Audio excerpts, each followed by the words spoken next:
সম্মানিত ভাইরা, সাতক্ষীরার সেই আলোচিত এমপি গাজী নজরুল ইসলাম তিনি কট খাইছেন, আপনারা জানেন।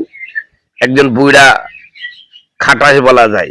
এই বুড়া খাটাস ধরার পড়ার পরে আবার কি বলে জানেন?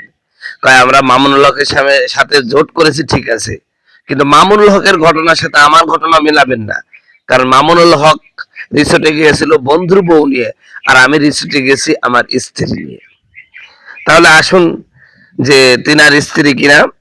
সম্মানিত বন্ধুগণ, আমার ভাইয়ের, আমার আজকে তার একটা ফোন আলাপ আমি দেখলাম। সেখানে তিনি বলছেন যে চাপে পড়ে আজকে কাবিন করেছি, চাপে পড়ে আজকে কাবিন করেছি। এরপরে একটা প্রায় 20-21 বছর মেয়ে তাকে জড়ায় ধরে ফুল দিচ্ছেন, ফুলের মালা পরিয়ে দিচ্ছেন। যেই এমপি একটা প্রাপ্তবয়স্কা মেয়ের থেকে ফুল নিতে পারে গলায়, সে আবার মামুনুল হকের বিরুদ্ধে নিষেধাজ্ঞা করে যে ওনার সাথে জোট করেছে আমরা, ঠিক আছে, কিন্তু তার ঘটনার সাথে আমার ঘটনা মিলাবেন না। তাই মামুনুল হক তো আদালত থেকে একথা প্রমাণিত হয়েছে তিনি নির্দোষ, তিনি বৈধ স্ত্রী নিয়ে গিয়েছে। তো মামুনুল হক সাহেব, আপনি সে জামাতের কোলে উঠলেন, সেই জামাত আপনার কি করে দিল? আপনার তো এখনো সেই নাজায়েজ পন্থায় আপনি রিসোর্টে গেছেন, সেটাই প্রমাণ করে দিল। তো এখানে একটা প্রশ্ন আসে, মহতারাম মামুনুল হক সাহেবের যারা অনুসারী রয়েছেন, আমি তাদেরকে বলতে চাই যে আপনারা এখন কি জবাব দিবেন? জামাত বলে আপনাদের খুব আপন, মনে রাখবেন, জামাত কখনো কারো আপন হয় না। জামাত কখনো কারো আপন হয় না, ওরা কোনোদিন আপন হয়নি, ভবিষ্যতেও হবে না। তার বাস্তব প্রমাণ গাজী নজরুল ইসলাম, যিনি গোটা বাংলাদেশে মানে একেবারে কি বলবো, রসুল বলেছেন সবচেয়ে নিকৃষ্ট জেনাকার যারা বুইরা খাটাস, অর্থাৎ বুইরা অবস্থায় যারা জেনা করে তারা হলো সবচেয়ে নিকৃষ্ট জেনাখোর। আর সেই জেনাখোর বলতেছেন মামুনুল হক তো যুবক মানুষ, অল্প বয়স্ক, কিন্তু তোর বয়স কত? 80-র কোঠায় চলে গেল। আর তুই আবার কোষ যে মামুনুল হকের সাথে আমরা জোট করেছি, ঠিক আছে, আমার ঘটনা মামুনুল হকের সাথে মিলাবেন না। মামুনুল হক তো গেছে বন্ধুর বউ নিয়ে, আর উনি গেছে নিজের বউ নিয়ে। কি আশ্চর্য! তো আপনারা একটু ওই ফোন আলাপটা শুনেন। আপনারা আবার বলতে পারেন যে হুজুর আপনি আন্দাজে কথা বলছেন, তো ফোন আলাপটা শুনে নেন একটু। জন্ম তারিখ তো ওইটা না, তো সেইটাকে মেকআপ করলেন কিভাবে? ওই জন্ম তারিখ বলে দেওয়া হয়েছে। ও ফোনে বলে দিছে? উনি নিজেই টুকে রাখতে বলে দিয়েছেন। ওই স্যার নিজে টুকে রেখে বলে দিছে। জি জি। তো বাকি ভাই ভালো আছেন? হ্যাঁ আলহামদুলিল্লাহ। করোনার আগে একটু বলেন তো, এই যে বিয়ে না রেজিস্ট্রি করছে কবে, কাবিন নামা করছেন কবে? 17/6 রেজিস্ট্রি করছে। 17/6। তো আমার সাথে 17 এমপি মহোদয় তো ঢাকায় দেখা হলো সচিবালয়ে, তো আপনি কিভাবে করলেন? জি, মানে 17 তারিখ তো আমার সাথে ঢাকায় দেখা হলো এমপি স্যার, আমি নামাজ পড়তে ঢুকছি সচিবালয়, উনি মসজিদ থেকে বের হচ্ছে, তাহলে কাবিন কিভাবে করলেন? 17/6 ডেট করে দিয়েছে, দিয়ে উনি স্বাক্ষর করে দিয়েছে। তো ফোন আলাপ তো শুনলেন। তাহলে উনি হচ্ছে চাপে পড়ে কাবিন করেছে। এমপি মানুষ হয় তাড়াতাড়ি কাবিন করে দেয়, তাই তাড়াতাড়ি কাবিন করে দিয়েছে, কারণ এমপির নির্দেশ। তার মানে বোঝা গেল মূলত এটা বিয়েই না। আচ্ছা, এরপরে দেখেন এই এমপির বক্তব্য একটা আপনাদের সামনে শেয়ার করছি। এমপি বলছেন আমি একবারই ওকে নিয়ে হোটেলে আসছি, বিশ্বাস করেন হোটেল আমি ভাড়া করিনি, আমার ড্রাইভার ভাড়া করেছে। আমি অন্যায় করেছি, আমাকে ছেড়ে দেন বাবা।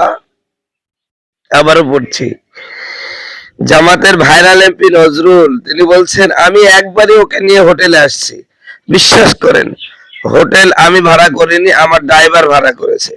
আমি অন্যায় করেছি, আমাকে ছেড়ে দেন বাবা। এই যে বাপ বলি ডাকতেছেন, আপনার বৈধ স্ত্রী হলে তো আপনার একটা জোর থাকবে, তা আপনি এই কথা বললেন কেন? আবার মামুনুল হকের সাথে তো আপনার তুলনা করা যাবে না। আর আদালত তো মামুনুল হককে দোষী সাব্যস্ত করে নাই, তাকে নির্দোষ সাব্যস্ত করেছে। আর আপনি মামুনুল হককে সুযোগ পাইলেন, মাটির মধ্যে ডুবাই দিলেন। এই হলো আপনি হুজুর। আপনাদের অন্তরে বলে কোনো বিদ্বেষ নাই, হিংসা নাই। আপনারা বলে কলবে সালিমের লোক, যত বিদ্বেষ কওমি আলেমদের মধ্যে। তো বিপদে পড়ি মামুনুল হককে কি জন্য আপনি দোষী সাব্যস্ত করলেন? আপনার আদালত তো দোষী সাব্যস্ত করতে পারে নাই।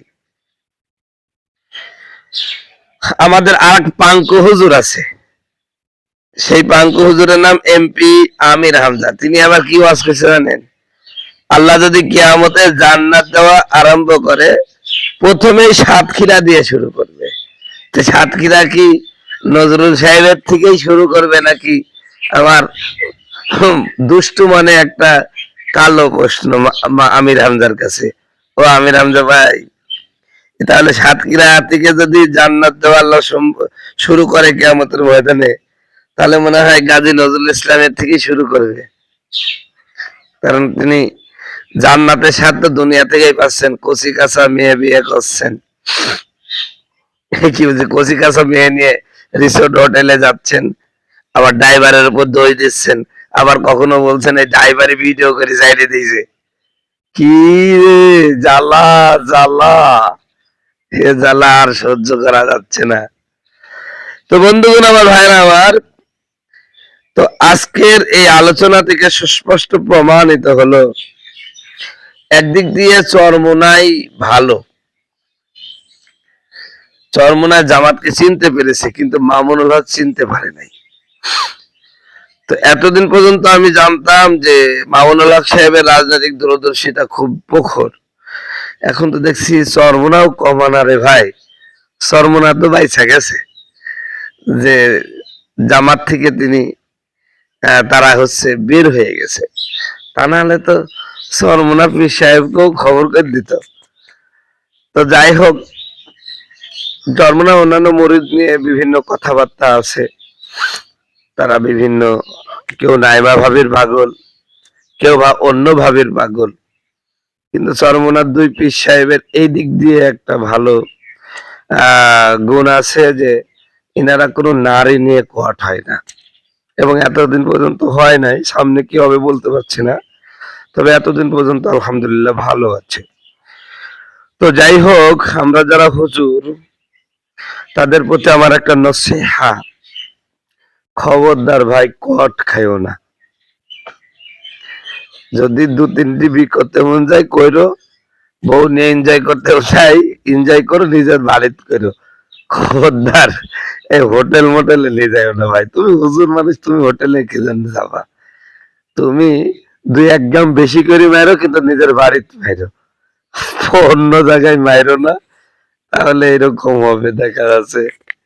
তো এইটি আমার খুব দুঃখ লাগলো যে বেচারা মামুনুল হককে যে এইভাবে পচাই দিল। তো আমাদের বাংলাদেশ খেলাফত মজলিসের কর্মী যারা রয়েছেন, জামাত বলে আপনাদের আপন ভাই, এই আপন ভাইয়ের পরিচয় দিল।